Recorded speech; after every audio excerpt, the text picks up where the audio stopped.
বিরোধী আন্দোলন করতে গিয়ে আসলে সেখানে সরকারের পতন হয়েছে কিছু সরকারের খামখেয়ালির কারণে। হ্যাঁ, তাদের কিছু মানে আত্মহংকারের কারণে আজকে সরকারের এই অবস্থা। আসলে সেটা হচ্ছে আল্লাহ প্রদত্ত, আর আল্লাহ যে তাদেরকে কবুল করবে, নাহলে 5-6 জনের নেতৃত্বে আজকে দেশটা মনে করেন যে এই অবস্থায় 5ই আগস্ট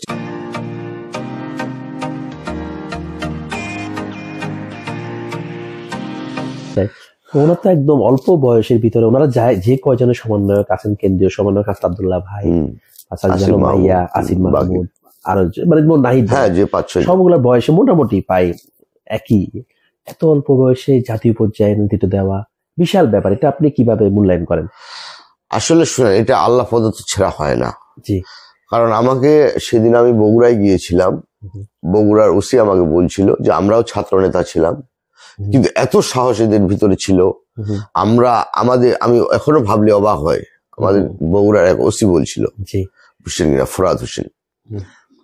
আসলে সেটা হচ্ছে আল্লাহ প্রদত্ত, আর আল্লাহ যে তাদেরকে কবুল করবে, নাহলে 5-6 জনের নেতৃত্বে আজকে দেশটা মনে করেন যে এই অবস্থায় 5ই আগস্টের যে ঘটনাগুলি ঘটলো, ঘটার পরে যে আজকে যে অবস্থায় গেছে, এটা কিন্তু কেউ অস্বীকার করতে পারবে না। এরা এই 6 জনের নেতৃত্বের ভিতরে মানে নাহিদ ছিল 1 নম্বরে সমন্বয়কারী হিসেবে, সার্জিৎ ছিল 2 নম্বরে। হ্যাঁ, এই 6 জনের ভিতরে এদের নেতৃত্বে আজকে এই অবস্থা। আসলে সেটা ছিল বৈষম্যের মানে বিরোধিতার আন্দোলন। হ্যাঁ, মানে যে এখানে বৈষম্য বিরোধী আন্দোলন করতে গিয়ে আসলে সেখানে সরকারের পতন হয়েছে কিছু সরকারের খামখেয়ালির কারণে। হ্যাঁ, তাদের কিছু মানে আত্মহংকারের কারণে আজকে সরকারের এই অবস্থা। হ্যাঁ, যাক, আমি মনে করি যে আমি এই জন্যই গর্বিত যে এই 26-27 বছরে আমার ছেলে সার্জিজ আলম সে জাতীয় পর্যায়ে সে নেতৃত্ব দিচ্ছে। সারা মানে বাংলাদেশ শুধু নয়, আমি দেখি যে বিদেশ থেকে অনেক তাকে কমেন্ট করে, তার বিষয়ে কথা বলে, অনেক ইউটিউবার কথা বলে, অনেক সংবাদ মাধ্যম কথা বলে। ওই জন্যই আমি অনেক গর্বিত সে ওই মানে যে রাজনীতির নেতৃত্বে মানে যে এত অল্প বয়সে আল্লাহ তাকে ওই জায়গায় নিয়ে গেছে। এই জন্য আমি আসলে অনেক অনেক খুশি আল্লাহর প্রতি। একটা বিষয় জানার ছিল, এখন হয়তো আপনার কাছে অনেকটাই ভালো লাগতেছে, ছেলে একটা ভালো পর্যায়ে আছে, জাতীয় পর্যায়ে সবাই চিনে ওনাকে, কিন্তু 5ই আগস্টের সময়টা কেমন ছিল, আগের সময়টা আপনাদের জন্য কেমন ছিল যদি একটু? আসলে এটা মানে যে বলার মতো ভাষা আসলে আমার নেই। বিষয়টা হচ্ছে এইরকম, যারা প্রতিটি বাংলাদেশের বাবা মা মনে করেন যে একজন মানে সন্তান যখন দেশের একটা ক্রান্তিকাল যখন চলছিল, তারা সামনের সারিতে যখন নেতৃত্ব দিচ্ছিল, তখন কোনো বাবা মায় মানে ভালো থাকার কোনো কথা নাই। সেটাই, থাকতে পারে না চোখের সামনে। যেহেতু এখন অনলাইনের যুগ, টিভির পর্দায় যখন আমরা দেখি তারা সামনের সারিতে নেতৃত্ব দিচ্ছে, তারপরও আল্লাহ তাআলা তাদেরকে এখন পর্যন্ত হয়তো বা কবুল করছে বিদায়, এই জন্য এখন পর্যন্ত ভালো রেখেছে। এইরকম অনেক বাবা মার বুক খালি হয়ে গেছে বাংলাদেশে, যারা আজকে মনে করেন যে এই শোক এখনো বয়ে বেড়াচ্ছে, আজীবনও বয়ে বেড়াবে, এটাই স্বাভাবিক।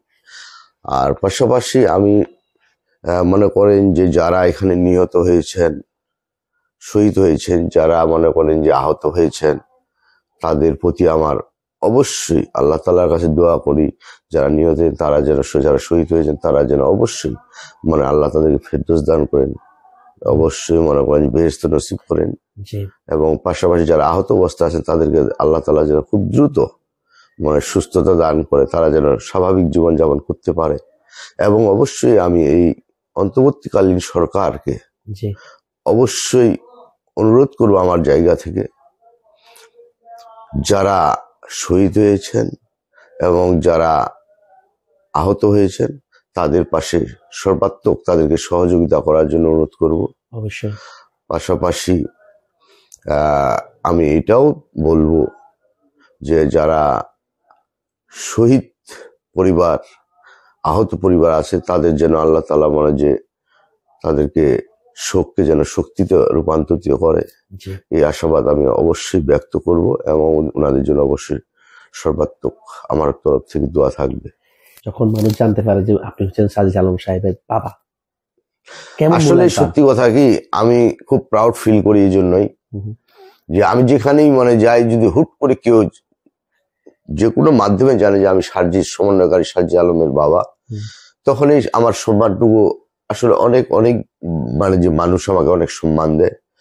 আসলে তারপরেও আমার মানে খুব কম বয়সেও মানে যে সবাই বলে যে আসলে সার্জি আলমের বাবা, সেখানে আমাদের ডিসি মহোদয়, এসপি মহোদয়, আমাদের যারা ইনারা বলে যে আসলে আপনাকে তো দেখি চিনাও যায় না যে আপনি সার্জি আলমের বাবা। আমি চিন্তা বুঝছেন? হ্যাঁ, যাক, সেটাও আল্লাহর ইচ্ছা।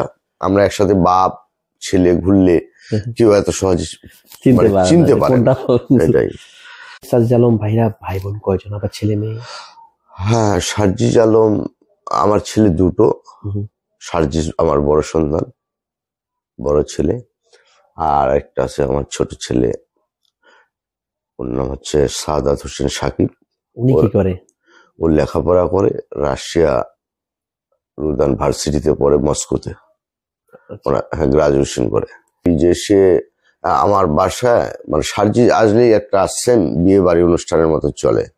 মানে মানুষের আত্মীয় স্বজন, বন্ধু বান্ধব, পাশাপাশি যাদের প্রয়োজন মনে করে সার্জিসকে ভালোবাসে তারা ছুটে চলে আসে। যারা মনে করে যখন আসছে এই বাসায়, তখনই মানে যে বোঝা যায় যে হ্যাঁ এখানে সার্জিস আছে। এলাকার রাস্তা দিয়ে ঢুকলেই মানে যে অনেক মানুষ এই জায়গায় ভিড় করে, তার সাথে কথা বলার চেষ্টা করে, সেও কথা বলার চেষ্টা করে মানুষদের সাথে, মানে যে এলাকার খোঁজ খবর নেয় এবং সবার সাথে হাসি খুশি ভাবে। হ্যাঁ, অবশ্যই অবশ্যই, এটা তো বলতে হয় না। এখানে আমার কথা আপনারাও দেখেছেন, সে প্রতিটা অনুষ্ঠানে যেখানেই যায় না কেন সে সবসময় হাসি কথা বলার চেষ্টা করে। আরেকটা কথা বলবো, ভাইয়া কিন্তু বক্তব্যের জন্য সবার কাছে একটু প্রিয়, মানে ওনার ভাষণ বা উপস্থিত যে বক্তব্যগুলোতে ছোট থেকে ছিল না, ওই যে জাতীয় বিতর্ক প্রতিযোগিতা উনি মানে কিসে থেকে ওনার এই যে, আসলে আমি সেটা বলতে পারবো না। আসলে জাতীয় বিতর্ক প্রতিযোগিতায় সে সবসময় ফার্স্ট ছিল। সে জেলা পর্যায়ে তার অনেকগুলো আপনি দেখেছেন। হ্যাঁ, মনে করেন যে সে জাতীয় বিতর্ক টেলিভিশন প্রতিযোগিতা, সেখানেও তিনি মানে যে প্রথম স্থান দেওয়া করছিলেন। সে 5ই আগস্ট মানে 15ই আগস্টের বক্তব্য, সেখানে তিনি মানে যে এরকম ছিল। আর যাই হোক, আসলে টোটালি এটা আল্লাহ প্রদত্ত। এগুলো আসলে এত সহজে মানে যে অনেকেই তো মানে যে লেখাপড়া করে না কি, সবাই চেষ্টা করে, কিন্তু আসলে আল্লাহ তাআলা যাকে কবুল করে নেয় যেভাবেই, এটার বাইরে বলার কোনো সুযোগ নেই, বাইরে যাওয়ার কোনো সুযোগ নেই। ভালো লাগলে লাইক কমেন্ট করে আপনার মতামত দিন। সাথে থাকার জন্য সাবস্ক্রাইব করুন এবং বেল বাটনটিতে ক্লিক করুন।